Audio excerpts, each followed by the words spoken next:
any one of you, dun particularly dun sa Vince, telling na mali yung finid ko, what could have happened between the President and himself dun sa possible na conversation kaya na nangyari? That's why he actually, during the BICAM was enforcing na dapat ibalik yung, yung amount na gusto niya. What could have happened? What kind of conversations and ano yung naging purpose doon kung bakit sabi ito okay na to, that was what they submitted, and eventually ngayon naman sasabihin mali yon, dapat ito yung tamang amount and all. Kung may speculations lang kayo.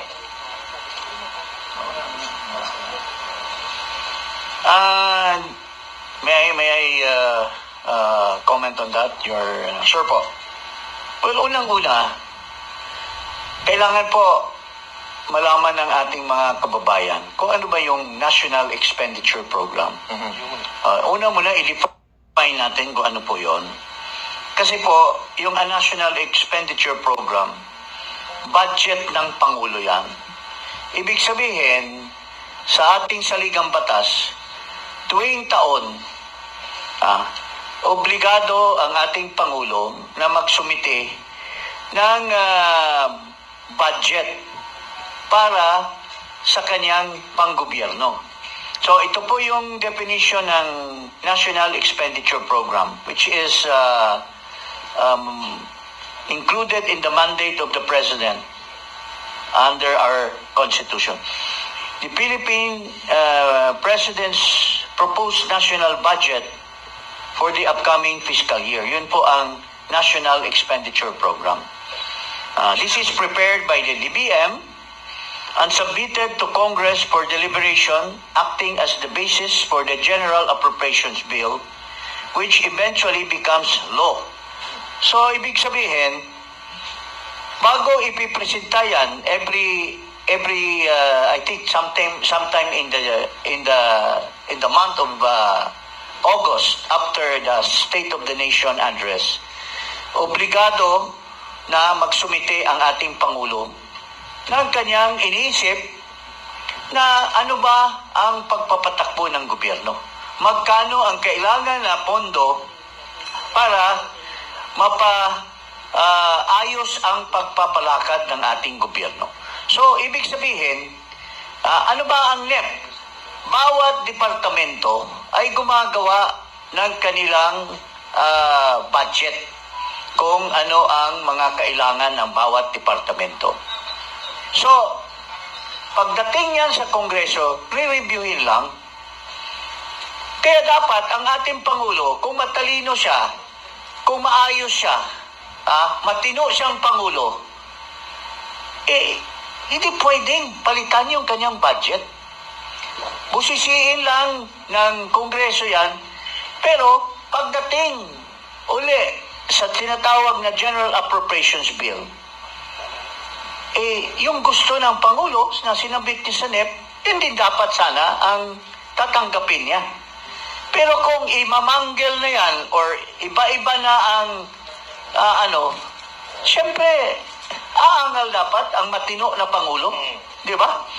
Bakit wala ito? Ito yung, halimbawa, Department of Public Works, ano ba ang gusto ng Pangulo nung sinabit niya sa NEP? Gusto niya itong ma-address itong mga expenditures na ito na siya yung makapagpabuti sa infrastructure program. Tapos biglang pagdating ng General Appropriations Bill, wala na yung mga gusto niya. So, ibig sabihin, under the Constitution, ikaw ang Pangulo, mayroon kang power of tinatawag na veto power.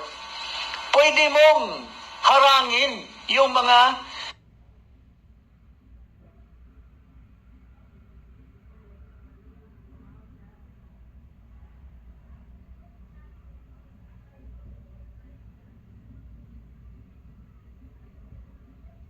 Pangulo.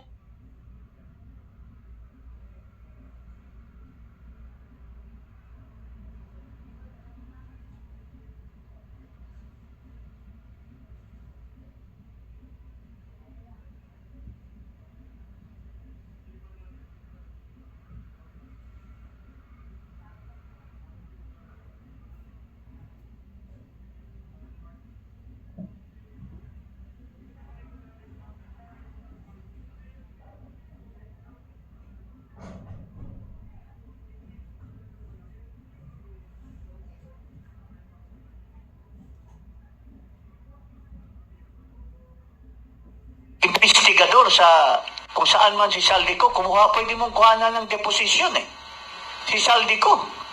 Kung ikaw ay talagang masigasig at gusto mong talagang you go to the bottom of the corruption in the country kasi wala nang control over you si Marcos na-appoint ka na. Pareha lang yan sa Supreme Court Once you are appointed, you are no longer within the reach of the appointing authority.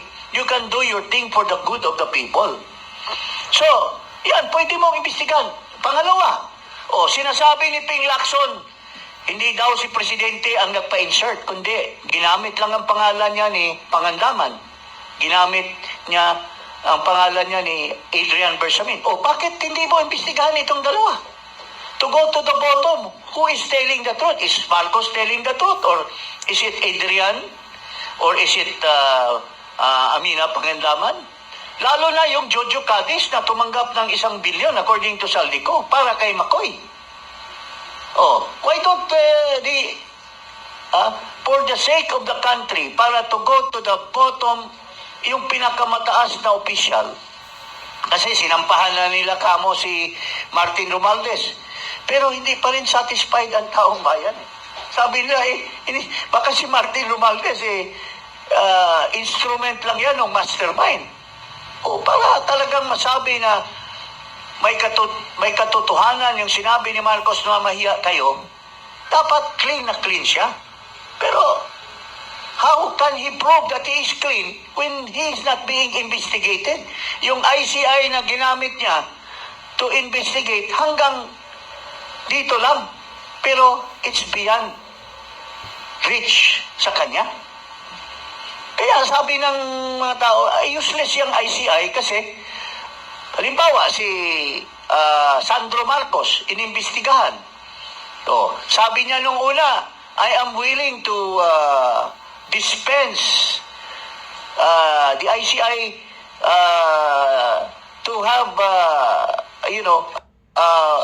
brought in public yung testimony ko. Pero sabi, wag na. Halimbawa, doon sa testimony ni Sandro Marcos, it was found out na totoo yung mga insertions niya at he made money out of it. Tapos, the ICI is about to file. Sasabihin ni Marcos, ay huwag niyong ilisali yan, anak ko yan. So anong katuturan ng ICI na yan? Kasi ang may control sa report at sa endorsement sa Ombudsman is still the President. Siyang gumawa ng ICI na yan. So, anong saysay ng ICI?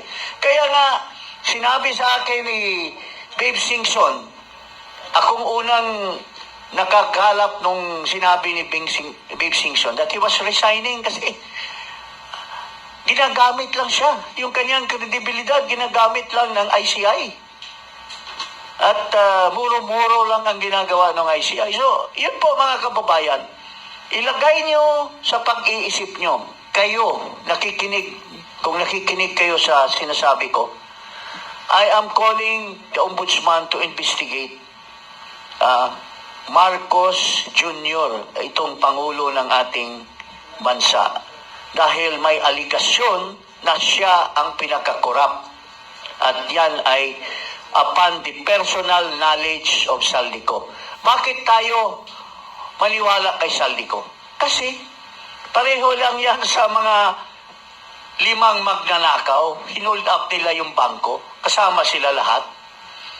Noong nag-run away sila, may nahuli na isa.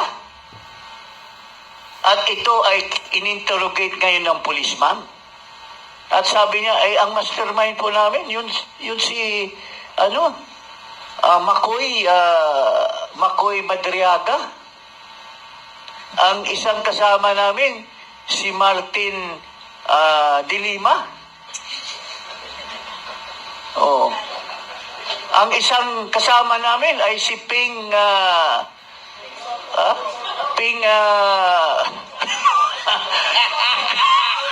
So kung ikaw kasama sa nagplano at nahuli ka, hindi ba yung mga ginawa niyong plano para magnakaw, may katuturan yung sinasabi nito kasi kasama siya sa nagplano at nagnakaw. So, ganoon din. Kung isa sa mga magnanakaw, si Saldico, at nahuli, at siya ngayon ang nagsasabi na si Marcos ang nag-utos sa akin na maglatag ng insertion, hindi ba kakapaniwala si Saldico? Ngayon, ginugulo nila ang usapan. Wala daw nga AI daw yung sinasabi ni Saldico, wala daw nga, hindi daw under oath. Hindi po totoo yan. Personal knowledge and under the rules of the Ombudsman, evidence can be had in any form. Nasa probative value na. Pero para sa akin, napakataas ng probative value nung sinasabi ni Saldico. Of course. So, kung karapat-dapat na imbestigahan ito, at karapat-dapat na nandyan si Attorney Boying Rimulya, nakuha na niya yung gusto niyang maging ombudsman. Ngayon, dapat makuha rin yung gusto ng taong bayan na ipakita mo sa kanila yung katotohanan. Yun po ang hinaing ng taong bayan sa ombudsman. Please investigate. Unang-una, si Saldico. Investigate Adrian Bersamin. Investigate Amina Pangandaman. Investigate Jojo Cadiz. Because ito yung makapagsabi. Kung wala nang saysayang investigation sa Senate, yung Blue Ribbon Kasi nagpakita na ng bias si Ping Lacson. Yung ICI, wala namang saysay. Kung imbestigahan mo si Marcos, siya rin ang magde-decide kung tama ba o hindi. So it remains with the ombudsman, mga kababayan.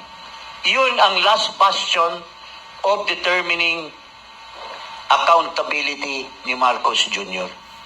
Yun po ang masasabi natin ngayong umaga. Okay, kukonek ko lang, Thank you po,